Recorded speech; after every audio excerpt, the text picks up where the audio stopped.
Olá pessoal, vamos dar mais início ao nosso vídeo aula. Nesse vídeo aula de hoje, pessoal, nós vamos estar falando aqui dos componentes dos motores e motores a combustão externa e interna. Então nós vamos estar falando desses componentes, desses itens, né, que acompanham nesse conjunto do motor. O nosso objetivo é conhecer os principais componentes, as peças fixas e as móveis dos motores a combustão interna e dos motores a combustão externa, bem como as suas finalidades, os componentes, o princípio de funcionamento de motores a combustão externa e interna. Bem como esse princípio de funcionamento, eu já tinha falado nos vídeos anteriores, né? Nós tivemos 2 vídeos aí eu falando desse princípio de funcionamento desses motores, né? Onde eu falei do primeiro tempo, do segundo tempo, terceiro tempo, quarto tempo, né? Então a gente falou já desse princípio de funcionamento dos motores. Agora nós vamos estar apresentando para vocês são os itens, né? Eu vou estar falando aqui nesse vídeo. No próximo vídeo eu mostro uma outra figura que eu mostro mais componentes. Vocês podem estar tranquilo. De repente, não mostrou todos, porque vai estar separado aqui em 2 vídeos os componentes, né? Você sabe que uma máquina é composta por diversos equipamentos, mas a gente vai falar de bastante deles aqui. A gente vai pegar mais os principais, né? Como a gente fala, que são os fixos, os conjuntos fixos, né, que são os principais, e depois os móveis. Além desses aí, a gente tem uma gama aí muito ampla de componentes. A gente vai abordar alguns deles aqui e vai ficar alguns que eu acredito que não vai dar tempo de estar falando aí. Esses componentes, aqui nós temos o componente do motor. Então, os principais componentes do motor são as peças fixas do bloco, cabeçote e kart. Essas são as peças fixas. E as peças móveis? O pistão, a biela, bronzina, a árvore de manivela, conhecido como virabrequim, né, que a gente sempre chama de virabrequim, mas a gente conhece como árvore. E a válvula, as válvulas e as árvores de comando. Por que nós chamamos esse nome de árvore, né? Então nós damos esse nome de árvore porque é compostos, né, são uns conjuntos, são conjuntos de polias, né, que formam um formato de árvore, tem uma aparência de uma árvore. Então por isso que nós damos esse nome de árvore, certo? Mas é chamado de virabrequim. O bloco do motor é um motor propriamente dito, né? Então muitas das vezes a pessoa olha esse bloco e aí já diz que é um motor, então já chama de motor já, né? Mas aí é um componente do motor principal, né? Um principal componente do motor, onde são usinados os cilindros e os furos para a colocação desses. Os motores arrefeceados a ar levam cilindros alertados. Possuem geralmente blocos baixos, permitindo que os cilindros fiquem expostos à circulação do ar de arrefecimento. Na parte inferior do bloco estão os alojamentos dos mancais centrais, onde se apoiam os eixos manivela do virabrequim.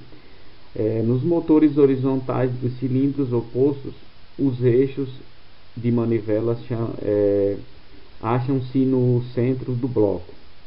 Esse, por sua vez, é composto de 2 partes fixadas por parafusos. De acordo com os blocos e os cilindros, o motor podem também ser dividido em motor em linha e cilindros compostos. Então vou estar apresentando aqui logo nos próximos slides os tipos, né, de motores aí, de blocos, né, que existem, os blocos existentes. E vamos estar falando aqui também dessas principais deles aí, são essa parte de arrefecimento, de lubrificação. Também a gente vai estar falando dessa parte aí, que são esses furos representados aqui, se vocês for ver, esses diâmetros maiores é onde fica alojado os pistões, aqui, nesses diâmetros maiores. Nesses diâmetros menores é onde faz a parte do arrefecimento, a água e a lubrificação também do óleo, certo?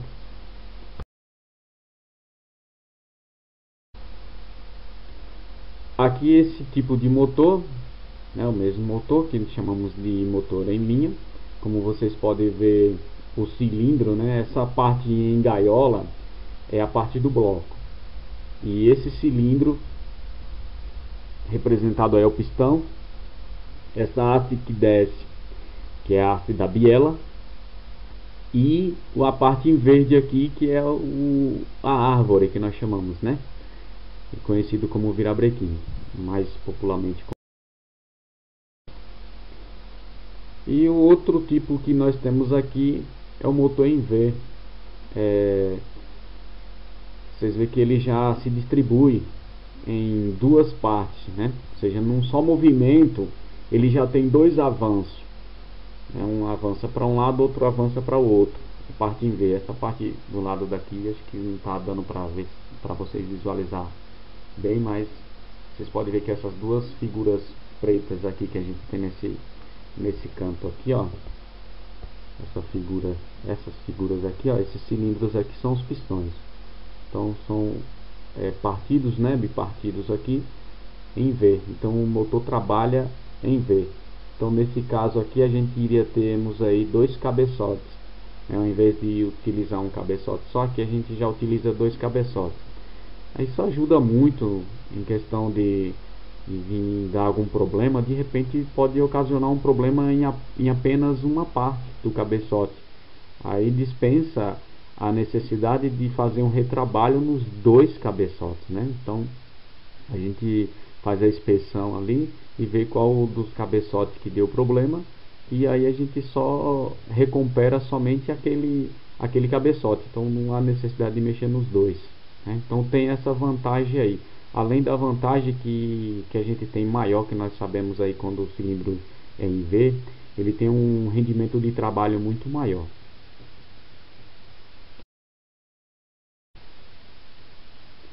E nesse outro caso também, como vocês podem ver, são cilindros compostos, já em forma de T, né? Então uma forma diferente também, como eu falei também, mesma questão daquele outro também, que tem dois cabeçotes.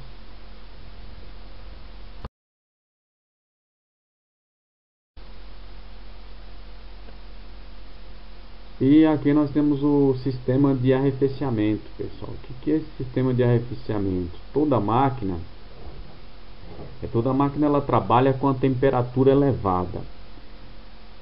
E essa temperatura, ela também pode vir danificar os seus componentes de alojamento. Então, para que a máquina não venha trabalhar não muito aquecida, né, além de não pode trabalhar fria, mas também não pode trabalhar numa temperatura muito elevada, muito aquecida, porque senão os seus componentes aí, seus blocos, não vai resistir àquela temperatura, né?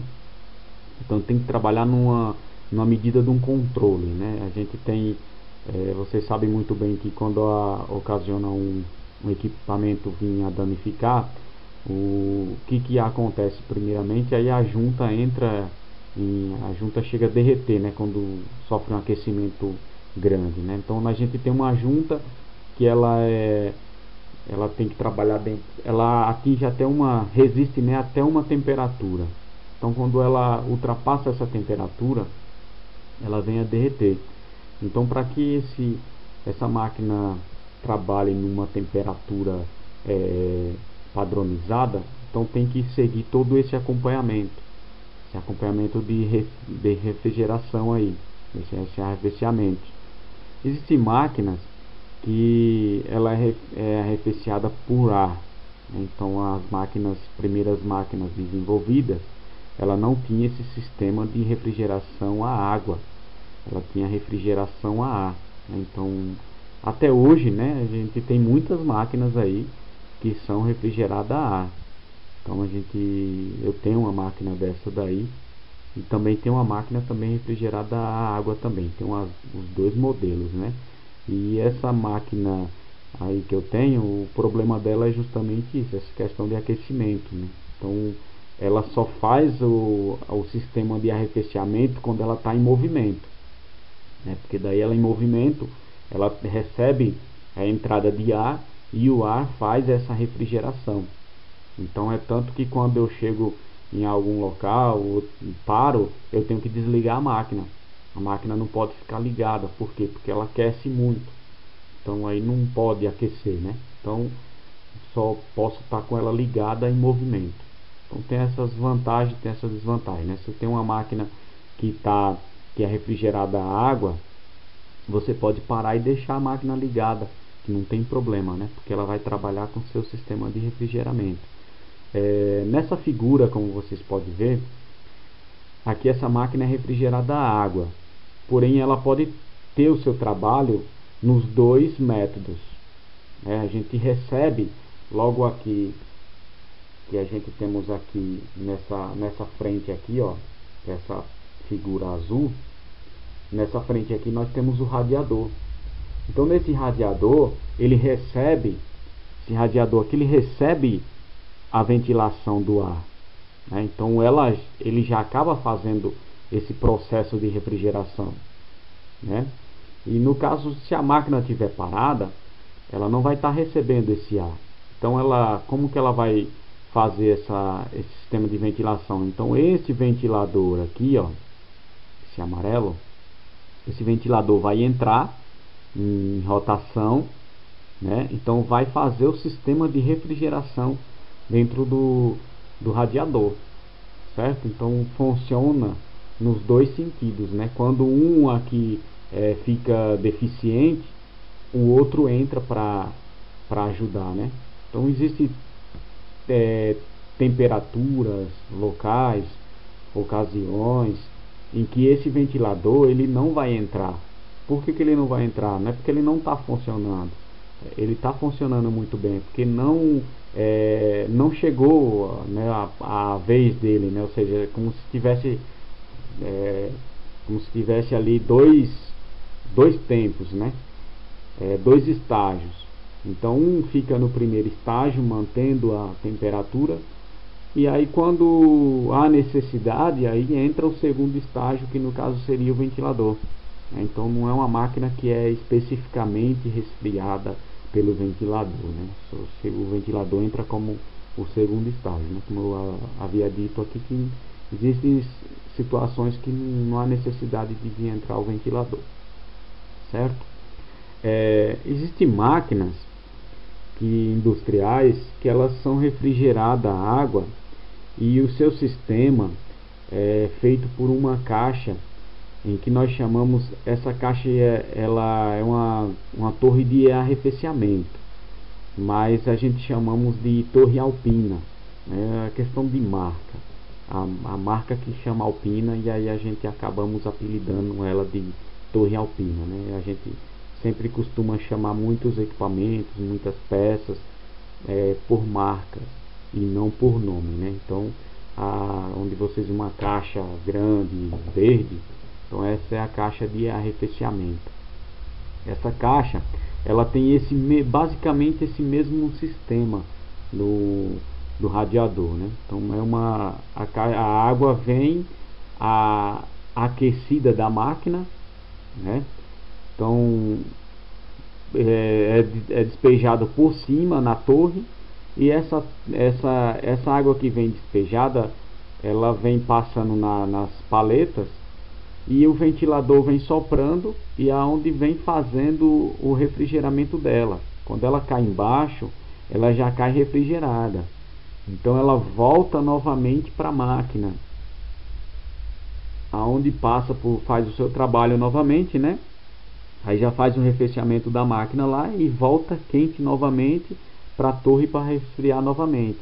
Então faz esse circuito, esse bypass, está fazendo esse bypass, esse circuito o tempo inteiro, né?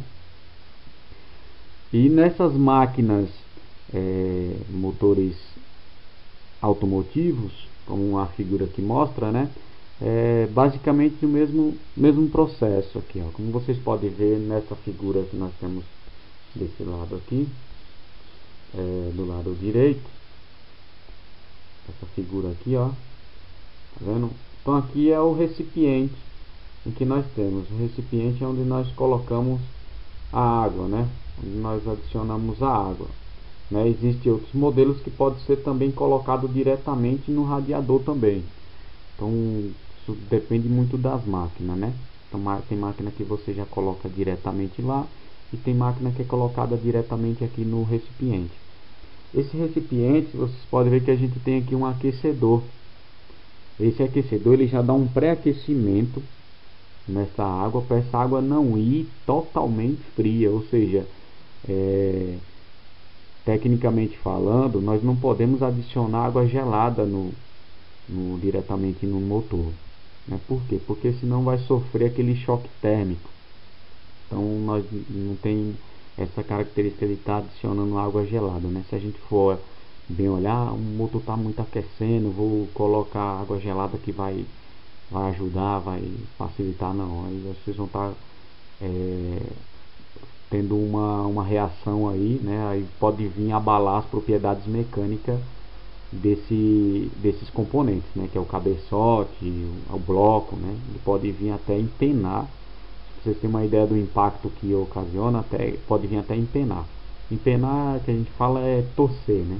O bloco chega a dar uma torção que não dá mais para retificar, não tem como retrabalhar ele mais, que ele não atende mais de tanta retorção que dá, né? Então é por conta disso. Então, para que a água não já vá diretamente no motor aquecida, então fria, a gente temos um aquecedor, né, para nós estar colocando, né? Tanto que o ideal seria o que a gente está colocando essa água no motor com o carro funcionando, né? Já para ele já dar aquela aquecida.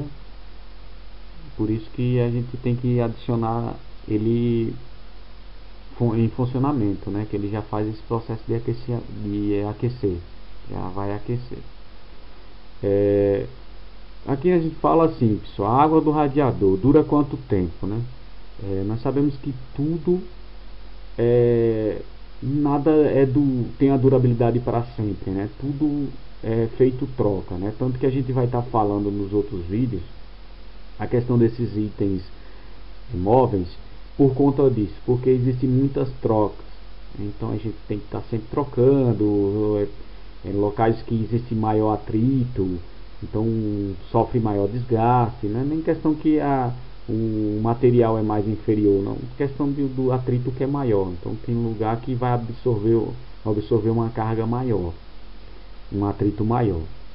Então, pessoal, existe até na questão dessa água a gente tem que fazer a troca também. E qual que é essa troca? Como que é feita? Temos que acompanhar o manual do fabricante, né? Então segue o manual. Tem manuais aí que indica que fazemos a troca a cada 3 meses. Então, para vocês verem, até a água, né, que está sendo ali utilizada, a gente tem que estar fazendo a troca. Qual que é essa água que nós devemos utilizar nessa máquina? É a água comum da torneira? Então fica aí a dúvida, né, pessoal? Surge muita pergunta aí, muitos me perguntam, professor, mas eu posso colocar água? É água comum? Não, pessoal, essa água aí, nós não podemos colocar essa água da torneira, porque a nossa água aqui, principalmente aqui na nossa região, a nossa água ela é rica em minérios, e esses minérios eles podem vir a ocasionar problemas no sistema aqui, né? Então, para que isso não aconteça, então o indicado é a gente utilizar aquela água que a gente já temos até essa água aí em muitas casas de peças, né? A gente encontra essa água, ela é fácil de a gente encontrar. É água desmineralizada, então uma água que não tem minério. Muitos também, para poder baratear o custo, né, diminuir esse custo aí, não utilizam colocar essa água, eles utilizam colocar aquela água do ar condicionado, né? Já é uma água também que já é desmineralizada também, aquela água gerada pelo ar condicionado. E tem também aquele líquido que é colocado, né? É adicionado aí, muitos indicam para colocar, né? Ah, rapaz, vamos colocar um aditivo para poder fazer a limpeza aí no sistema, no circuito, no radiador, né? Todo esse sistema, todo esse problema aí, esse sistema, esse circuito aí, né? E aí, sim, ele faz sim a limpeza, né? O aditivo ele faz a limpeza, mas ele é indicado para você fazer um bypass do sistema de uma vez, né? Então, não que você vai colocar e deixar lá, ou seja, o reagente vai permanecer reagindo e aí vai corroer todo o sistema e aí futuramente a gente vai ter problema de vazamento nesse sistema, né, por conta disso, porque deixou um reagente, né? O aditivo ele é um reagente. Esse reagente ele vai corroer toda as paredes, as partículas de sujeira que está alojada em algum lugar, né? Ele vai corroer e vai tirar. Então, assim, se aquela superfície já tiver um pouco sofrida, né, danificada, esse reagente vai reagir mais ainda, vai provocar sem dúvida aí uma perfuração no sistema. Então não é aconselhável que a gente deixe esse reagente por muito tempo. Então a gente só deixa ele por poucas horas para ele fazer essa limpeza e logo a gente já retira. E até mesmo também para a gente poder saber que foi feito a troca de toda essa água dentro, né, do sistema, ou seja, que o sistema foi todo limpo, que o sistema foi todo trocado. Ou seja, se a cada 3 meses a gente tem que fazer essa troca nesse sistema, então para a gente poder descobrir, né, essa quantidade que foi tirada, a gente coloca, né, faz um sistema de arreação, né? Vai arriar toda essa mangueira, a gente vai arriar ela e vai arriar toda essa água. E aí quando adicionar, já adiciona diretamente esse aditivo. E aí depois completa com a água, né? Então quando esse aditivo entra e passa por todo o circuito, aí quando ele termina de sair lá, é a hora em que vocês devem acoplar a mangueira novamente, né? Teve certeza que foi saído todo o aditivo e toda aquela água velha, né? Então o sistema está todo completo com água nova, certo? Então esse é um cuidado que a gente deve ter com a máquina, pessoal. Como a gente sempre fala, nós não sabemos o destino que vai ser cada um, né? Nós temos aí diversos alunos e diversos tipos, segmentos de empresas, né? Então um pode ir para uma área, outro pode ir para uma outra área, então nós não sabemos, mas o técnico, a função do técnico é praticamente essa daí, fazer o acompanhamento de cada equipamento, né? Ou seja, existe equipamento que existe até 3 técnicos responsáveis. Então um fica responsável por a parte de arrefecimento, outro já fica responsável pela parte de lubrificação, né, que é uma parte em que nós chamamos que é o pessoal da melosa. O pessoal da melosa, então ele geralmente um técnico de uma máquina, ele não vai se preocupar com o sistema da lubrificação. Por quê? Porque já vai existir um técnico responsável por esse sistema. E um outro que já vai ser responsável pela parte mecânica, um outro que já vai ser responsável pela parte elétrica. Então são muitos, né? E nessa política o que vale a pena aí a gente estar ressaltando para vocês é o seguinte, né? Que o conhecimento é que é a base de tudo, né? Digamos aí que vocês estão com um problema na máquina que não é da parte de vocês. Então, como é que vocês podem chegar para o outro técnico, né, que é responsável por a outra parte, e você chega para ele e fala: não, o problema não é na minha parte, o problema aqui é na sua parte.